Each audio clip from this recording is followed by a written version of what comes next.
자, 이번 선거의 간판격이죠. 이재명 후보와 당장 비교되는 인물이 조금 전에 우리가 언급했던 성남 분당갑에 출마한 안철수 후보입니다. 이재명 후보는요, 성남을, 안철수 후보는 인천을 찾았습니다. 좀 이상하죠? 본인이 출마했던 후보 지역이 아닌 다른 지역들을 지금 돌면서 지원 유세를 하고 있는 겁니다. 제가 모든 무한 책임을 지기 위해서 총괄선대위원장도 맡았고 직접 선수로 출전하기도 했고 전국을 다 책임져야 한다는 1인 2역 3역을 그냥 수용했습니다. 여러분, 이재명이라고 하는 이 미약한 존재에게 크나큰 영광뿐만 아니라 중책을 맡겨주신 여러분, 우리 성남이 이재명을 키워주셨지 않습니까? 우리 성남이 다시 이재명이 일어설 수 있도록 힘을 모아주십시오. 어젯밤에 이재명 후보가 저희 동네에 왔습니다. 분당갑에 밤 10시에 왔습니다. 사람들 없을 때 왔습니다. 왜 그러겠습니까? 사실 정말로 연구가 중요한 사람인데 제일 그 사람의 연구라고 하면 분당이지 않습니까? 그런데 본인이 선대위원장을 맡았으니 한번 그래도 자기의 생색이라도 내보려고 분당에도 왔다, 한번 그 표시 내려고 온 것 같습니다. 앞서서 인천 계양을의 이재명 후보와 윤영선 후보의 지지율 여론조사 결과를 살펴봤는데, 자, 이번에는 이 성남 분당갑의 안철수 후보와 김병관 후보의 지지율 여론조사 보겠습니다. 대선 주자라는 이유로 안철수 후보와 이재명 후보의 다른 지역구 여론조사 결과를 단순 비교할 수는 물론 없습니다만, 자, 분당갑에 나선 안철수 후보의 여론조사 결과는 김병관 후보를 상당히 많이 오차범위 밖에서 크게 앞서고 있는 것으로 지금 나타나고 있습니다. 자, 인천 계양을은 민주당 강세 지역으로 분류됐지만 접전을 벌이고 있고, 지금 분당갑에서는 격차가 굉장히 커지고 있고, 글쎄요, 이 부분 아까 말씀해 주신 부분이 물론 포함이 됐지만 이 대선 주자로서 대표 지금 선수로 지금 출전한 사람들 입장에서 볼 때는 이재명 후보 입장에서 좀 아픈 부분이에요. 그렇죠? 그럴 수밖에 없죠. 그런데 안철수 후보도 뭐 본인은 이 지역과 그러면 엄청난 연고를 갖고 계신가, 좀 그렇게 보이지는 않습니다. 물론 그렇죠. 예, 안랩에 본사가 있다라고는 하지만 본인도 사실상 유리한 지역을 선택해서 간 거 아니겠습니까? 그러면서 본인에 대해서는 뭔가 굉장히 연고가 있는 후보인 것처럼 포장하는 건 실제 사실관계와는 좀 다르다는 측면이 있는 것 같고, 네. 그럼에도 불구하고 안철수 이 후보의 지지율이 높이 나오는 건 이 역량이 있는, 체급이 있는 그런 정치인으로서 지역 발전에 좀 도움이 될 거라는 유권자들의 어떤 기대 심리가 작용하는 겁니다. 네. 인천 계양은 왜 안 그렇겠습니까? 이재명이라는 민주당의 대선 주자가 우리 고장에 왔을 때 뭔가 뭐 제2의 판교 이야기도 하면서 예산이든 어떤 지역 현안이든 풀어나가는데 더 힘을 실어주지 않겠느냐라는 판단을 그런 유권자들이 하실 거라고 생각합니다. 아까 이재명 후보가 그 얘기를 했어요. 거리 유세에서 제가 힘들지만 1인 2역 3역을 지금 어쩔 수 없이 맡았다라고 얘기를 하고 다른 지역구를 지금 유세를 돌고 있잖아요. 근데 앞서 살펴본 것처럼 지금 인천 계양을의 여론조사 결과를 본다면 지금 다른 지역도 지역이지만 빨리 인천 계양을로 다시 돌아가야 되는 거 아닌가 싶은 생각도 들어요. 그렇습니다. 본인 선거에 좀 더 집중해야 되는 거 아닌가라고 또 이제 선거 캠페인상 많이 이야기를 나옵니다. 이제 이재명이 이 지방선거의 얼굴로 민주당의 어떤 그 상징으로 전국을 돌면서 지원 유세를 하고 이렇지만 이 개항에서 좀 녹록치 않은 결과들이 좀 계속해서 나오고 있기 때문에 이 본인이 출마를 한 지역에 대해서도 조금 더 집중할 필요는 있어 보입니다. 이게 뭐 장기나 바둑으로 친다면 이 전방과 후방을 몸은 하나인데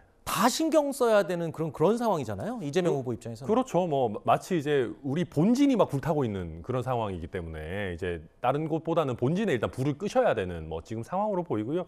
그런데 그게 가능할까? 제가 최근에 이제 그 이재명 후보께서 개항에서 유세하시는 거 보면은 너무 급해 보이셔가지고요. 오히려 이런 상황에서 또 급하게 하시다 보면 탈이 날 것 같아요. 뭐 벤치에 사람들 앉아 있는데 뭐 갑자기 올라가시고 뭐 사람들 이렇게 아연 실색해서 도망가고. 그건 김은혜 후보도 벤치에 올라갔던 게 확인됐으니까요. 네, 신발 신고 올라갔던 건 그랬죠. 근데 이제 그거 말고 이제 바로 옆에 사람들 있는데 또 올라가시고 뭐 이게 식당에 막 신발 신고 막 들어가시고 이렇게 하시는 것들 보면 너무 좀 급해 보이세요. 그리고 저는 본인이 대선 후보였기 때문에 뭐든지 편하게 해도 된다라고 하는 좀 특권 의식이 있으신 것 같아서 조금 더 겸손한 자세로 개항해서 아무래도 새로운 지역이니까 이렇게 임하시면은 좀 더 좋은 결과 있지 않을까 생각이 듭니다. 네. 뭐 선거를 앞두고 있고 저는 이제 균형을 유지하는 차원에서 하나 안내 말씀을 드리면 지금 뭐 신발을 신고 식당에 들어가고 하는 모든 장면들은 이재명 후보 측에서 모든 것을 공개해야 된다고 해서 찍은 영상에서 다 확인이 되는 내용이라는 점을 제가 사실관계 분명히 다시 한번 밝혀드립니다.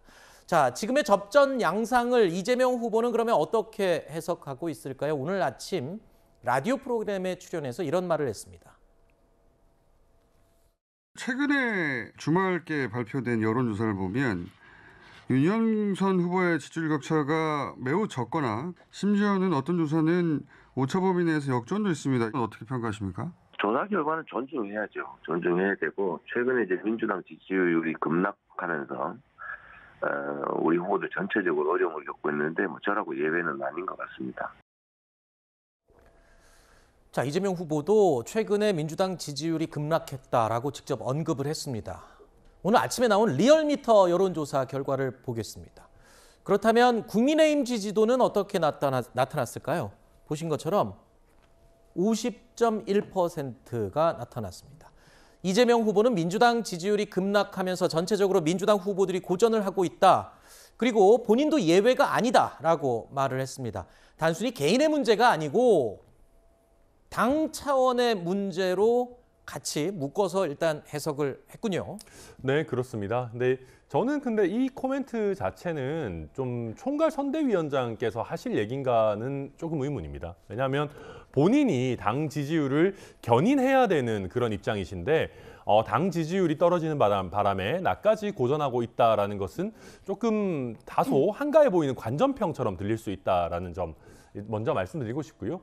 그럼에도 불구하고 현재 민주당이 뭐 박완주 의원의 성범죄 의혹이라든지 뭐 한동훈 후보자 청문회에서 보여줬던 여러 가지 능력 부족 문제라든지 이런 것들을 통해서 조금 국민들의 신뢰를 많이 잃은 부분이 있고요. 그리고 최근에 민주당을 보면 정부를 견제해야 된다라는 것을 가장 큰 메시지로 내놓는데 견제해야 된다라는 것을 지방선거에 들고 나오기에는 170석이 넘는 국회의석이 있단 말이에요. 그리고 최근에 검수완박으로 본인들이 입법 독주를 했던 상황이기 때문에 과연 견제론이 잘 먹힐까? 그래서 저는 조금 메시지 점검도 필요하지 않나 뭐 이런 생각도 듭니다. 저는 이런 생각도 들었어요. 이재명 후보의 저 라디오 인터뷰를 들으면서 민주당 지지자들 입장에서 보면 이재명 후보가 좀 외로워 보이는 게 아닌가. 사실 대선 때도 좀 그런 게 있었어요. 당에서 더 강하게 좀 밀어주고 도와줬으면 하는 아쉬움이 당 내부에서 좀 있었던 걸로 저는 아는데 이번도 마찬가지 아니냐. 당에서 좀 더 나를 도와주십시오. 이런 메시지를 좀 담은 건 없습니까? 저는 오늘 이 라디오 인터뷰 내용을 듣고 이게 뭐 당의 책임을 미루거나 본인이 책임져야 되는 게 사실 당 지지율 때문에 본인 역량 발휘가 안 된다라는 어떤 답변으로 들리진 않았습니다. 지금 이 이재명이라는 대선 주자가 이 지방선거에 호출돼서 나왔을 때 개인 정치인으로선 아마 8월에 있을 민주당 전당대회로 직행하는 게 정치적으로 좀 안정적이었을 겁니다. 그럼에도 불구하고 당이 지금 처한 상황, 지도부가 없고 사실상 선거를 치를 얼굴이 부족하다는 이런 공백을 메우기 위해서 결단을 한 부분이 있는데 그럼에도 불구하고 지금 대선 이후 거의 직후에 치러지는 선거에서 구도상 유리할 수가 없습니다. 때문에 이런 전제에서 본인의 지역구에서의 지지율도 생각만치 나오지 않는다라는 어떤 진단을 한 것이지 이게 무슨 관전 제3자 입장에서 한가한 소리를 했다라고 평가하는 데에는 전혀 동의할 수가 없습니다.